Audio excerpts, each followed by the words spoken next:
নীরবতার মাঝেও কখনো কখনো শোনা যায় এক অদ্ভুত ডাক, যেন সময়ের ভেতর থেকে ভেসে আসে কোনো অদৃশ্য উপস্থিতি। ঢাকার সাভারের আশুলিয়ার নলাম এলাকায় দাঁড়িয়ে আছে প্রায় 500 থেকে 700 বছরের পুরনো এক রহস্যময় নিদর্শন খোরাপির মাজার। স্থানীয়দের বিশ্বাস এখানে শায়িত আছেন হযরত বদর শাহ কাশ্মীরি রহমতুল্লাহ আলাইহি, যিনি তার জীবদ্দশায় ঘোড়ায় চড়ে চলাফেরা করতেন। সেই থেকে মানুষ তাকে ডাকেন খোরাপির নামে। আর লোককথা বলে তিনি নাকি ছিলেন শারীরিকভাবে প্রতিবন্ধী, তবু তার আধ্যাত্মিক শক্তি ছিল সীমাহীন। শুধু তাই নয়, এখন ওই মাজার গভীর রাতে নাকি দেখা মিলে সাদা ঘোড়ার। তবে সত্যতা নিয়ে আছে বেশ বিতর্ক।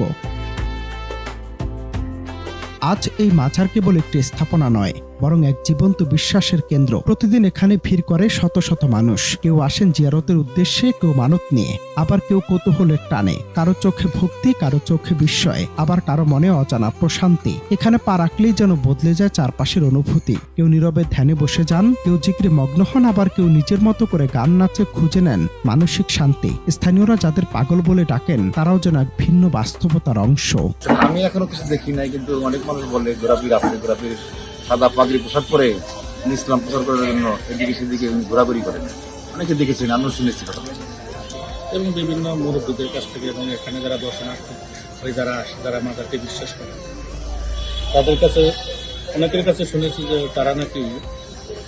তারাও হয়তো অনেকে শুনেছে বা অনেকে দেখেছে যে গভীর রাত্রে এখানে ঘোড়া নিয়ে তারা অলিয়া বেশে এখান থেকে প্রদক্ষিণ করে, তাদের বর্ণনা শুনেছি।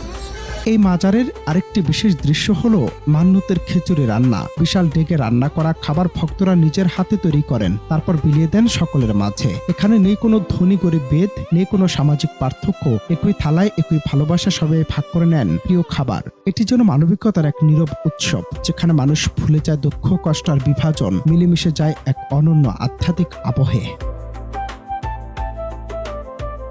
আর রাত নামলেই বদলে যায় পুরো পরিবেশ। নেমে আসে গভীর নিস্তব্ধতা, বিশাল বটগাছের পাতায় বাতাসের ফিসফিস শব্দ, আর চারপাশে এক অদ্ভুত রহস্যময় অনুভূতি। লোকমুখে এখনো শোনা যায় গভীর রাতে নাকি এখানে দেখা মেলে এক অলৌকিক সাদা ঘোড়ার। কেউ বলেন এটি পীরের কারামত, কেউ বলেন বিশ্বাসের প্রতিচ্ছবি। সত্যতা যাই হোক না কেন, এই গল্পগুলি ঘোরাপির মাজারকে দিয়েছে এক রহস্যময় আকর্ষণ, যা আজও মানুষকে টেনে আনে ভক্তি, বিস্ময় আর অজানা এক আধ্যাত্মিক টানে। অনন্ত হাসান মাসুদ, বাংলা টিভি।